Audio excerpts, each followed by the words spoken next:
speaking of VKM and how this company would be a little bit better once he goes, once he's not in control of it, I should say.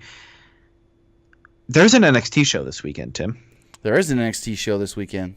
And we gotta give a... And Daniel Priest, before we get too far removed from the whole Baron Corbin is awful thing, he says, don't get me wrong, End of Days is a killer move, but Corbin has fuck all for charisma, and he botches way too much. Punishment Martinez is a better Baron Corbin. Oh, That's a fact. Yeah. But here's the thing. Do you remember when they did that series on the network, Breaking Ground? Yeet. Baron Corbin, if we could just get that guy, the real guy, he'd actually be pretty decent, pretty good. Like, he was he was a very interesting character on that show. But no, they gotta make him what they think is a bad guy that the fans hate. And he's doing it. He's doing his fucking damnedest, and I give him that, dude. Yeah, he's doing his best with what he's got. He's doing his best. He's no fucking MJF when it comes to acting, but... So, speaking of NXT TakeOver, we got Let's give our predictions for the show. The show does take place this Saturday night live on the WWE Network. It's from the XL Center in Hartford, Connecticut. It was originally supposed to be in San Jose, California, but Triple H did say that there were some conflicts with scheduling and all that, and he's like, it would have been cool to get it in San Jose because that was technically where the first NXT Road show was, but he also thinks it's cool getting it in Connecticut because that's basically WWE's backyard. Yeah. So I get it. But the first match we do have for NXT TakeOver does see Roderick Strong versus Matt Riddle. Let me tell you something about this match right here. These two guys, if you need... The other day I made the reference that the Rollins and AJ match was the most indie wrestling feeling match. No. That was about Cesaro and Ricochet. Right. That felt like the most independent wrestling match. This is going to be the quintessential like progress match, and it's going to be phenomenal. These two guys are fucking great. I love them to death. Riddle's winning this match, obviously. I think so. I know that, they're high on Undisputed Era right now, but since there's no stakes here, I could see Riddle going over as well. Yeah, but let the big babyface go over. Right. And then going forward, we have, for the vacant NXT Tag Team Championships, a fatal four-way ladder match with the Street Profits, Oney Lorcan and Danny Burch, Bobby Fish, Kyle O'Reilly, and Steve Cutler and Wesley Blake of the the Forgotten Sons. Yeah, I wish I gave more of a shit about this match. I think it'll be fun. I think it'll be fun, but I don't see it being much other than fun. Again, I don't really care. It could be fun. I'm not gonna say it will be fun. It could be fun, because really, have we even seen any of these guys in a ladder match before?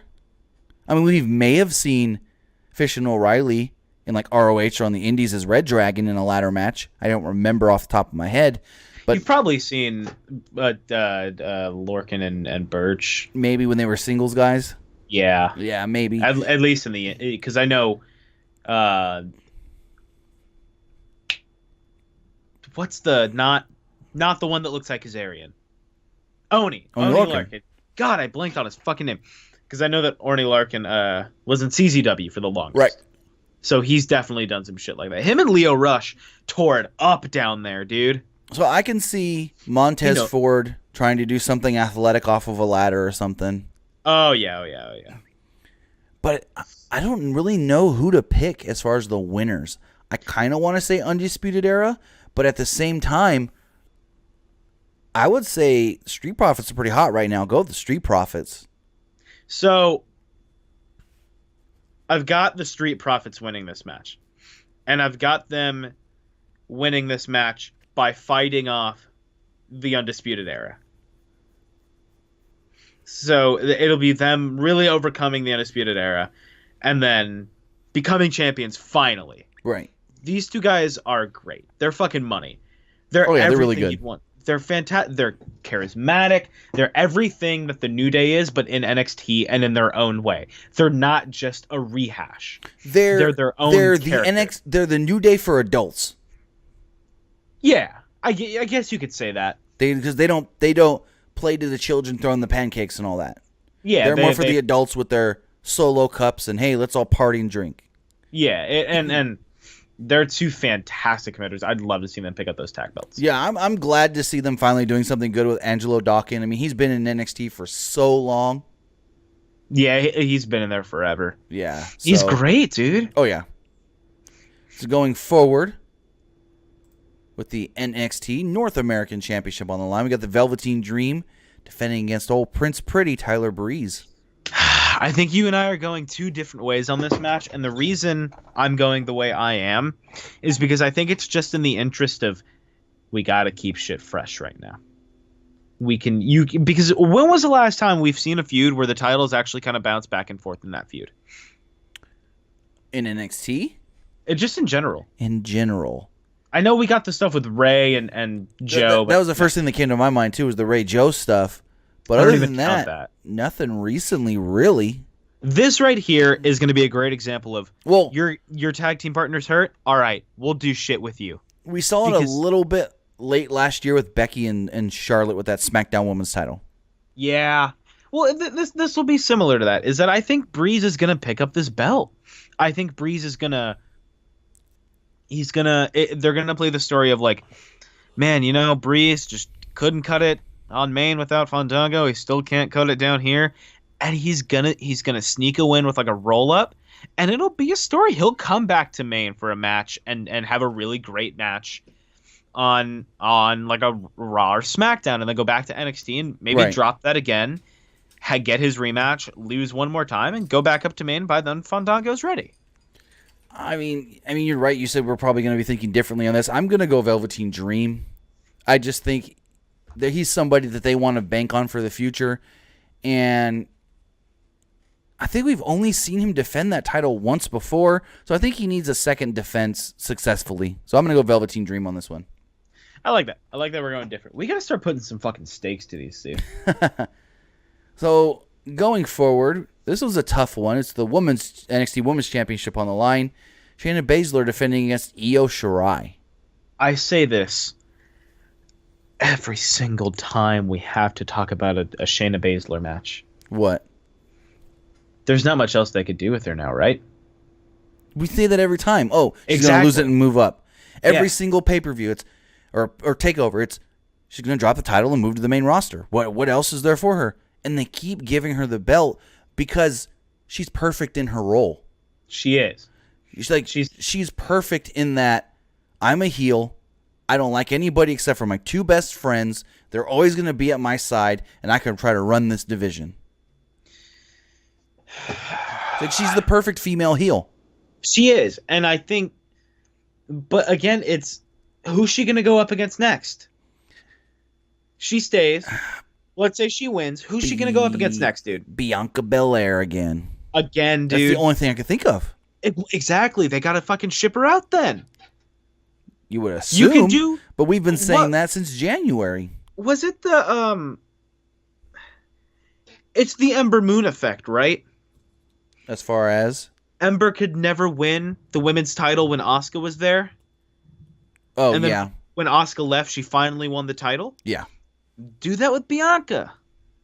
It happened so long ago that it's probably still like no one really remembers it. So that'll be a semi-new spot to give again. What the fuck can you do with Shayna, dude? I mean, there's not much you can do with her other than Candice, I guess. Yeah. But how much more can we do the good girl, bad girl feud? I get it, but it's like they're going to really have to build up Candice because, to be honest, most people that watch NXT, they just see her as Johnny's wife. And here's the thing. I am looking at chat where people are saying Mia Yim. Yeah. Again, you'd have to spend a lot of time building up Mia Yim because right now she's not title ready. So you got to spend a ton of time building her up. Well, I mean, ability-wise, yeah, but as far as like that spot on the roster, she's not. You know what I mean? She's not ready for a takeover women's title match. I don't think. No. Not as far as her character, where her character's been. But if they just needed somebody to put on a solid match and like, oh, Shayna Baszler needs someone good in there with her because she's still, only a year or two in. Mia Yim would be somebody that would be good for that, but I don't know. I don't quite see her being so like rushed to championship. You know what I mean? Very true. Again, Chelsea Green. It just no. Do we really want she hasn't even wrestled on TV yet? Yeah. Do you really want to see fucking Shayna Baszler and Chelsea Green? No. Get fucking Baszler out of there, dude. Here's what you do: get Baszler out of there. Have Io drop the belt or Io. I'm sorry. Have her drop the belt to Bianca Belair. And then do a lengthy title reign with Bianca. That would Bianca's be good. Fucking, That'd be Bianca's really good. Fucking good, dude.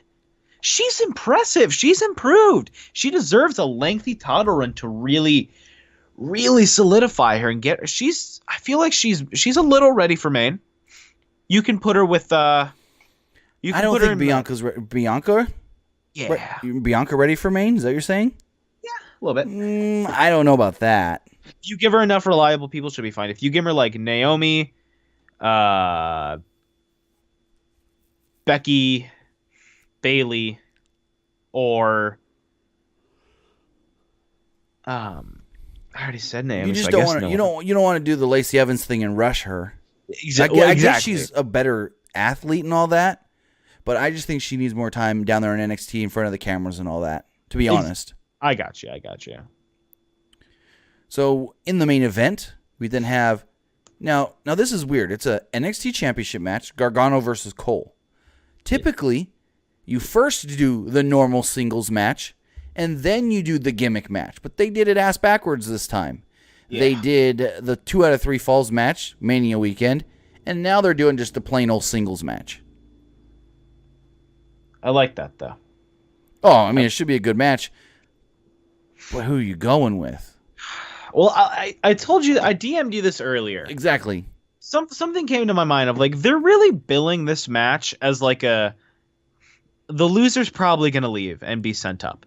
And then you raise the argument, well, if Cole loses, does that mean they have to call up Undisputed Era? Yes. It's like he's not coming up alone. But I could see Gargano dropping it and moving to SmackDown. I can see it, but you also got to remember, Gargano's dealing with a nagging, I think it's lower back injury. Well, maybe it's I think it's lower back.